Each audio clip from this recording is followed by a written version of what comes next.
The religion of Jehovah's Witnesses is a very harsh religion. It practices a strict form of shunning for anyone who commits an offense that a kangaroo court of 3 elders decides is worthy of kicking you out.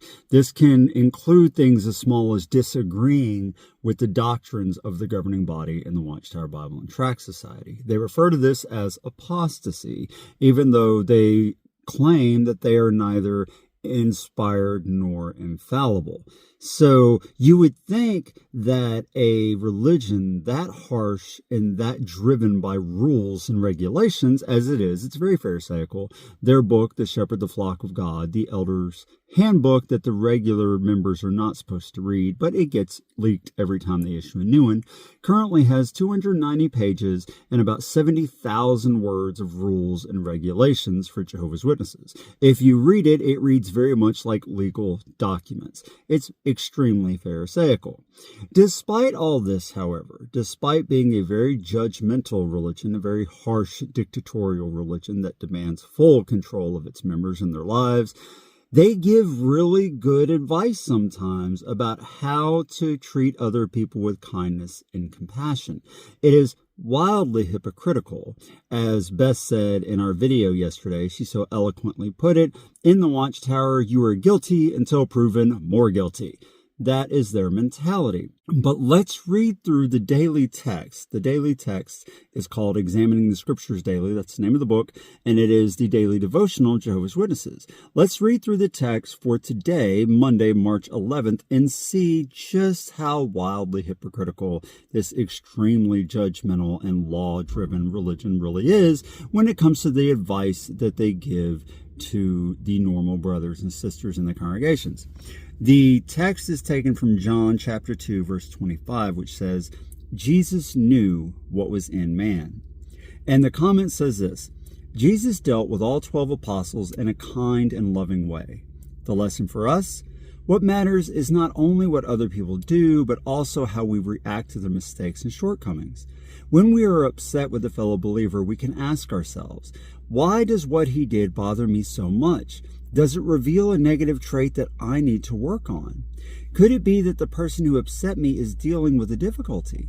Even if I feel that I am justified for being upset, can I show unselfish love by overlooking the offense? The more we deal with others in a loving way, the more we prove to be Jesus' true followers. Jesus' example also teaches us to try to understand our fellow believers. Granted, Jesus could read hearts. We cannot. But we can make allowances for the imperfections of our brothers and sisters. It is easier to do so if we learn about their background. Again, this is excellent advice. It is just wildly hypocritical. So let's go through it one piece at a time. First of all, it says Jesus dealt with all 12 apostles in a kind and loving way, which that is true when you read the gospel and the way Jesus looked at his disciples and apostles. He was kind and loving. He healed people's infirmities. He fed the hungry. They carried a money box for the poor. And also, whenever his apostles failed, even falling asleep multiple times while Jesus was praying in the Garden of Gethsemane, although he was upset by them falling asleep, he also said, the spirit, of course, is willing, but the flesh is weak. So he acknowledged and recognized that they were very tired. And so falling asleep, while not the correct move in the moment, he still had compassion for their weak human flesh. It was a kind and loving thing for him to say, especially given the kind of stress he was under in the moment. And they're correct when it says the lesson for us is that what matters is not only what other people do, but also how we react to their mistakes and shortcomings. Isn't that interesting? It says if we react badly, if we're upset with someone, we should ask ourselves, why does what he did bother me so much? Let me ask you this, Watchtower.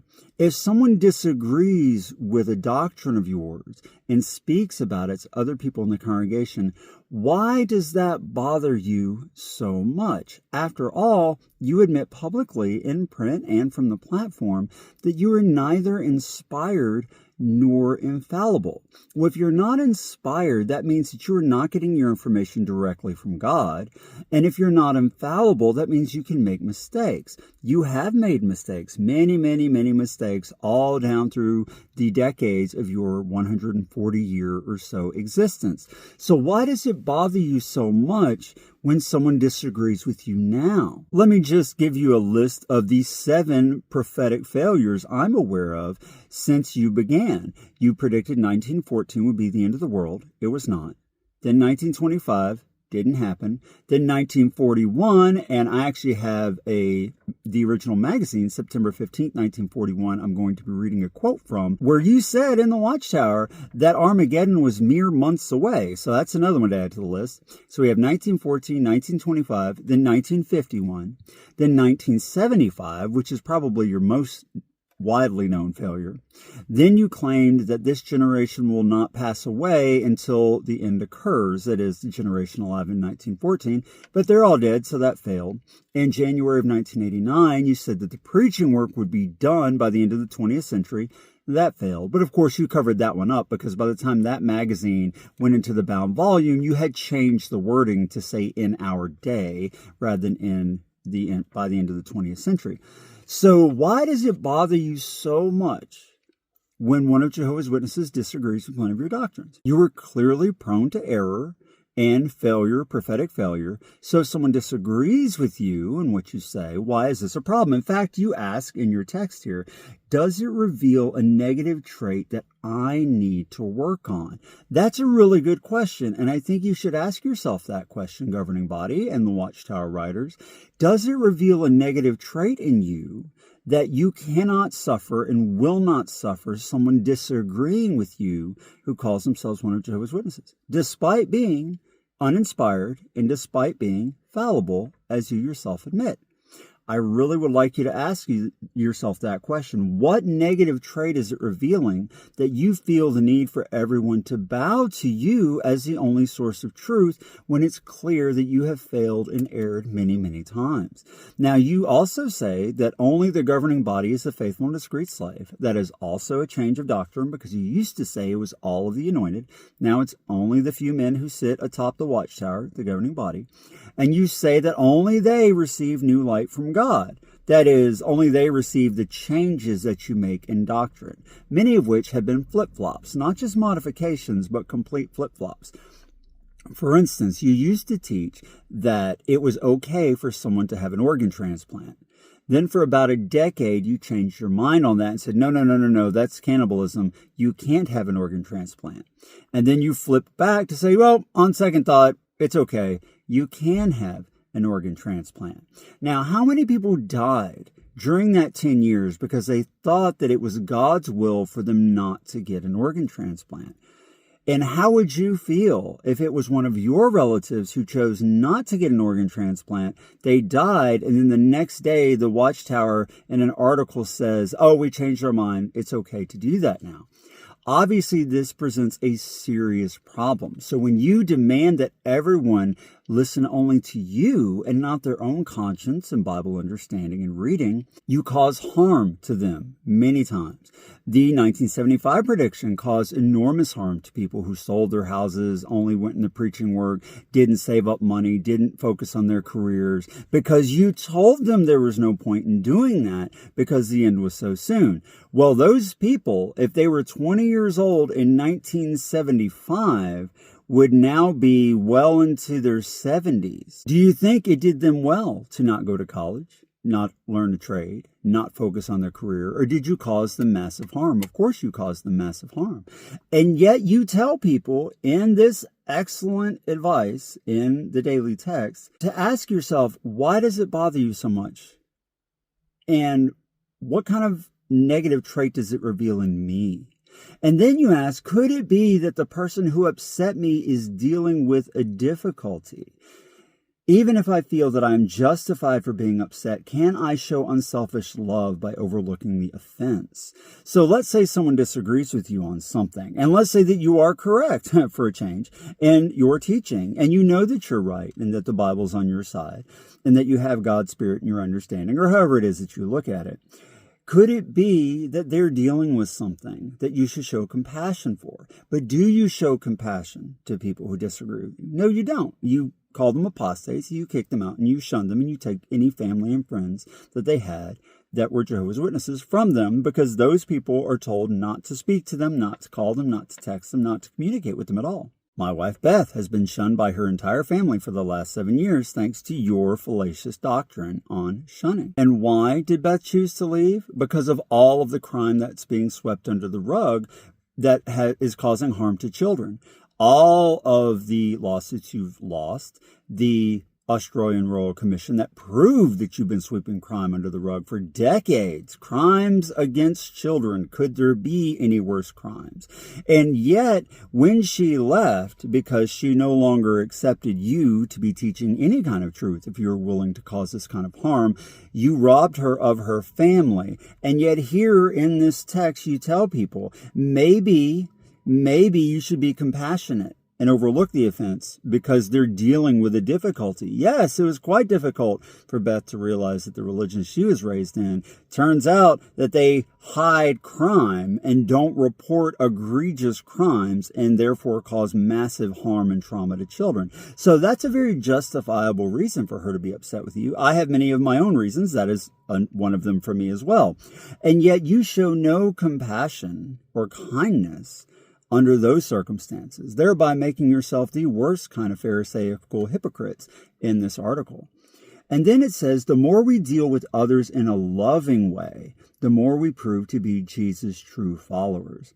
Well, I've known for quite some time now that you are not Jesus' true followers because you do not deal with people in a loving way. You're very judgmental. You're very harsh, you're exacting, you're demanding. Your book of rules is very Pharisaical in its length and its content. And I can't remember, I'm going to have to go back and count again. The last time I counted, there was something like 75 sins outlined in that book. So you definitely keep account of the injury. You're definitely looking for things to judge people about rather than showing compassion and kindness. And in that way, you are nothing like Jesus, who said that you who have not sinned, be the first to cast the stone. Your comments here also say that Jesus' example teaches us to try to understand our fellow believers.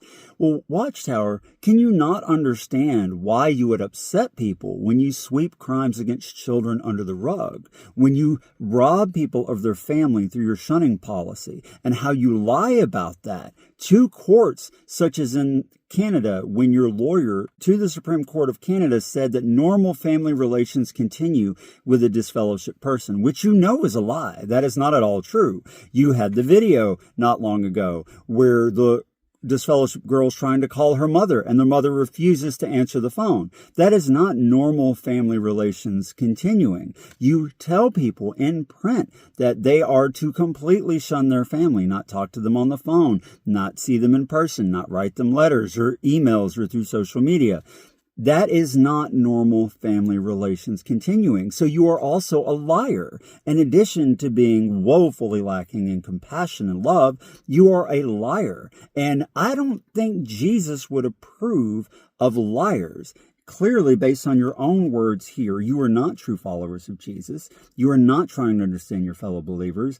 You need to ask yourself, why does what other people do when they disagree with you bother you so much? And what negative trait does that reveal about you, your leadership, your Pharisaical rule-keeping and rule-making? None of that speaks well of your claims of being the only true Christian organization on earth. And that also is another trait that you display that shows that you're not Christ-like at all, because you insist that despite being uninspired and fallible, your words, you are the only true Christian organization and everyone else is from the devil and part of Babylon the Great. Isn't that interesting that you give this kind of good advice to your followers, but you do not keep it yourself? Isn't that interesting? I think so. And then you go on to say that Jesus could read hearts, but we can't. However, we can make allowances for the imperfections of our brothers and sisters. Why don't you make allowances for the, quote, imperfections of people's inability to tolerate your sweeping crimes against children under the rug, and your encouraging kangaroo courts where decisions are already made before the people walk in, and you having a rule book of 290 pages and 70,000 words of rules that you enforce on the Christian congregation, thereby violating the Christian freedom that Paul wrote they should have in Galatians 5:1. All of this tells me that you are not Jesus' true followers. You can't be, because of the kind of traits and qualities that you possess and display. And your final statement is that it's easier for us to make allowance if we learn about other people's backgrounds. But you don't do that. You don't bother to stop and see whether or not someone has a legitimate issue with your handling of situations such as crime against children or the shunning policy. You don't stop and look to see if maybe they have a reason for feeling and thinking the way they do. That should give you pause for compassion, because you're not interested in compassion. In your religion, you are guilty until proven more guilty. You're very pharisaical. I'm not telling you this to make you feel bad about yourself. Quite frankly, I'm not concerned about how you feel about yourself. I'm telling you this so that people who follow in your religion can see that you are not God's chosen people on earth. There's no way you could be based on the behavior that you exhibit when the advice you give to your own people completely contradicts your own actions. I'm not concerned with what people who leave your religion end up believing, whether they remain Christian and go into a different denomination, or better yet, just read the Bible for themselves and make their own decisions, or whether they go to a different religion, or if they become atheists or whatever. I don't care. The only thing I care about is getting them out from under your clutches and the harm and damage that I've seen my entire life caused by your actions, rules, and behavior.